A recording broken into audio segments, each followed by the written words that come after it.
everyone, and welcome to another episode in the Introduction to Scripting. This is Code Theorem here, and I am going to continue showing you the basics of scripting. By basics, I mean the things that Lua has that aren't necessarily specific to Roblox. By watching this series, this playlist first, you will be able to watch any of my other Roblox playlists, as well as maybe many of my other programming tutorials. And you'll be able to understand them far better. I will not be going over these basic things quite as much or quite as in detail as I am here. Watching this is sort of like the prerequisite to watching anything else. So keep it up and you will be on your way in no time. So again, we're going to create a script in Server Script Service by selecting Server Script Service in the Explorer and then double-clicking Script. We are again presented with print hello world, but we are going to remove that line. Today's mission is to teach about variables and scope. Scope is an inherent property of variables in a way, and we'll get to that later on in this video. The first thing I want to explain is what a variable really is. A variable is sort of like a holder, a name for some other value that can change, can vary. The word variable literally means something that can vary, and vary means change, is in constant flux, has no set value. Now, to demonstrate this, it would be very helpful if you knew algebra. If you don't know algebra, I apologize. I'll try to make it easy enough to understand for those of you who have not reached that level in your mathematics studies yet. However, for those of you that have, this should hopefully come very simply. If you have taken algebra before, you know that every time there's a letter in place of a number, that letter is termed a variable. That means X, Y, A, B. Those are all variables. And what variable means is that it actually takes the place of a number. So let's go ahead and use the slope equation, a very simple equation that pretty much everybody knows by the time they've gone through algebra. It looks like this: y equals mx plus b. In this equation, m is the slope, x is the x value, and b is something else that I don't remember the actual term for, but they're all variables. Y, m, x, and b are all variables. Y is actually set according to the x value, whereas m and b, they really aren't so much variables. Once you know m and b, you keep them for the entire line. As long as it's a straight line, m and b will never change. So they're not really variables in the sense that things are variables in the scripting and programming world of computers. What we would call those in scripting and programming, and probably even in math, is what we would call a constant variable. Meaning, for everything of this exact type, this will never change. However, it can change for different types of the same thing, but after it's been set, it will never be changed again, and we call that a constant or final variable. However, y and x are in constant flux. These are true variables. Every time you change x, x obviously changes, and then y in turn changes based upon x. So, let's plug some values in. Let's say m equals 3 and b equals 4. So no matter what, y will always be 4 plus 3 times x. And we're going to stand this in by writing the equation out again. Y equals 3x plus 4. Okay? Now, in your math, you would then find x. You'd typically be given an x value and a y value. However, in this equation, we're just continuing on like this. Now let's say at one point x equals 2. Okay? Y equals 3 2 plus 4. Now you'll notice I didn't just do 32, 3, 2, because that doesn't look right. It looks like 32. So I put it in parentheses. Understand that variables are essentially their value in parentheses for numbers. This is not the same as 32. This is, however, the same as 3 parenthesis 2 closing parenthesis. It's 3 times 2. So if x equals 2, then y equals 3 times 2 plus 4. 3 times 2 is 6 plus 4, which means y equals 10.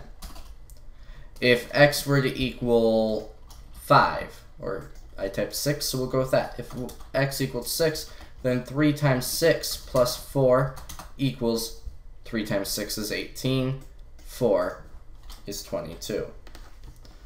Now, I'm not giving a math lesson here. Hopefully everybody understood those equations. And if you didn't get them right off the top of your head, I'm sure you could have figured them out on your own. So I'm not teaching math here. Not right now, anyway. What I was teaching here was the concept of variables. And hopefully I got that across. We're going to wipe this out now. Oh, there we go. Now, variables in Lua are very, very similar. In fact, I believe I'm going to go with the y equals mx plus b scenario for our tutorial today. I'm sorry, the word stuck in my brain.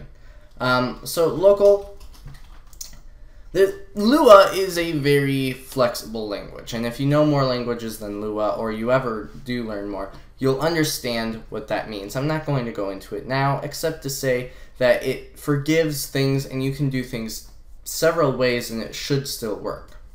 In Lua, and we'll get to the difference between this, in Lua you can do things like this. M equals 3 and local b equals 2. Now m equals 3 and local b equals 2, in this particular set right now, there is virtually no difference between with the word local and without the word local. But the word local really changes how scope is affected.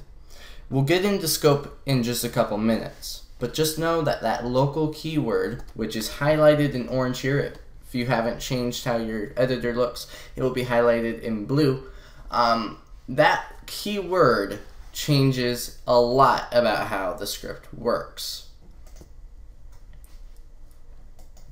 To continue though, we will now create our x and our x variable. So we're going to remove this local for now and put x equals 4. So, and actually we should put x, no, we'll keep it here. But for the distinguishment between a constant variable and a flexible or actual real variable, we'll put local for now. However, know that that's not the difference. These values could still change as far as Lua goes, but in our current context, they will not change. And then we will set local y equals m times x plus b. Now you might be asking, why can't I just put mx plus b like I would in math?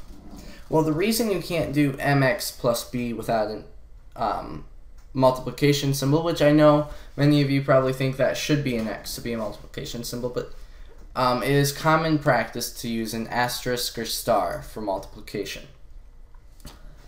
Now, the reason we use an asterisk and we don't just put two letters together is because in Lua, there's rules for naming variables, and those rules are as follows.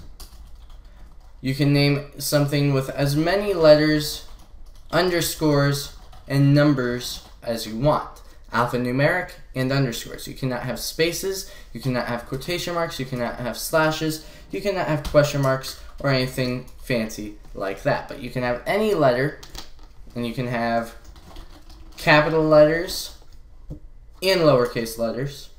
You can have numbers, and you can have underscores. You can have as many of those as you'd like. And that, before I forget, is the reason why you cannot have mx, because mx is a legal variable name on its own. However, if you separate it with an illegal variable name character that is also a math character, Lua will know that you're multiplying a variable named m times a variable named x. And thanks to the order of operations, m times x will go before x plus b. Therefore, m times x will be what is added to b, and even though it's addition, it is just nice to know that order of operations works in Lua just as it would in your typical math textbook. Back up here though, there are a couple things you can't do, however, with a variable name, even if you only use letters, capital letters, underscores, and numbers. And one of those things is you cannot name a variable starting with a number. It is illegal. It will not be counted as a variable name. It will actually be counted as an error and a syntax error, or sometimes it'll just mess up because you just fit into another set of rules and they're not intentional. Variables must start with either an underscore, a lowercase letter, or a capital letter. In Lua, the convention, or typical set of rules, or the way most people do it, is they start their variable name with a lowercase letter. And let's say we were putting in the word dog bone as a variable. D-O-G bone. Notice how the first letter of every word after the first word in a variable is capitalized. Another method is to do it this way, with an underscore acting as a space. However, my preference is to use what we call camel case, or this method of variable naming.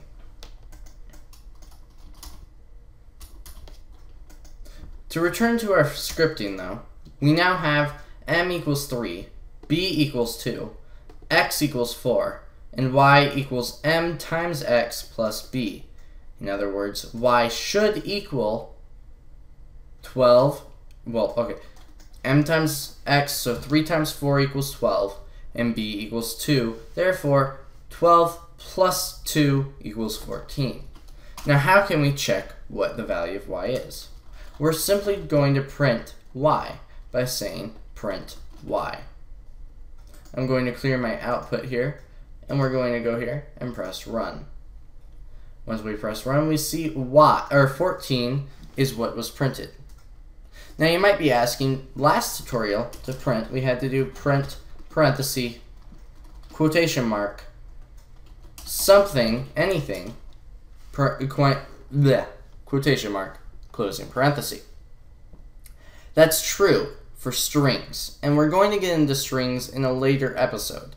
But for now, just know you can also print variables, and if it's a number, it will print the value of the number, and if it's a string, which I know we haven't gotten into yet, but just know for a brief overview, a string is just a collection of characters, and characters, by that I don't mean people or Mickey Mouse. I mean characters in computer terms, which means letters, numbers, things like that, that can be seen as text on a screen. And that's actually not even a brief overview. That is actually a very good definition, so hopefully that makes sense. Now print y will print the value of y, as we saw with the 14. Now, this is where scope will come into play. And you might not understand scope completely. Do know I will be going over scope again when we get to a further point in our tutorials. Scope is where a variable can be accessed. Right now, all of these variables are technically in what we call the global scope. And the global scope means it can be accessed anywhere within that script or any script that has access to it. Now, in Roblox, no scripts have access to each other, so it's really just to that script. And that's technically not true to say they don't have access to each other, but that's a later day argument. For the most part, generally speaking, they do not access each other. So it's safe to name variables the same thing in two different scripts, and they won't interfere with each other. But to continue, these are all in the global scope. Now, when you put anything in any other scope or block as I'm going to explain later on, but I want to get this into your head so you can start thinking about it. If you don't put the word local in front of it, everything gets put into the global scope, meaning it can be accessed anywhere. Now you might be thinking, well then why should we even have a local keyword?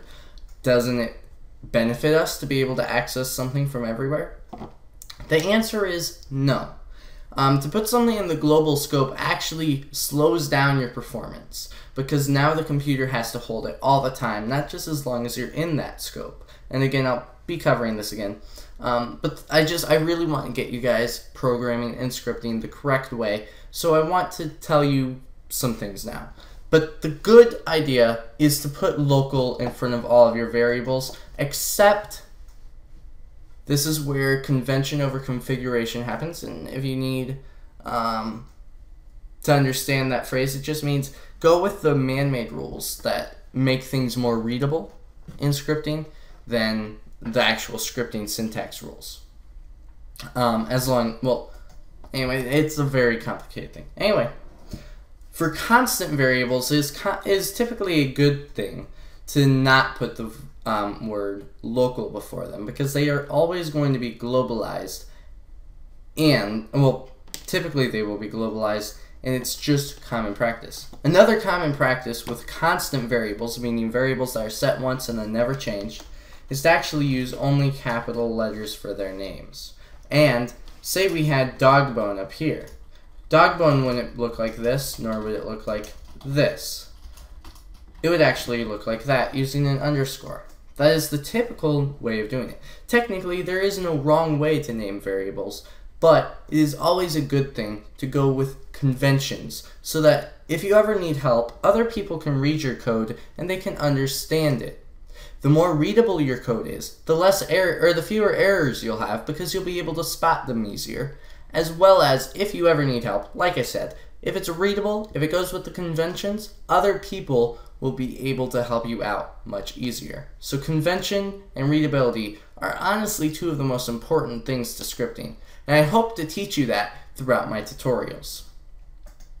We're going to change this back to M and this to B.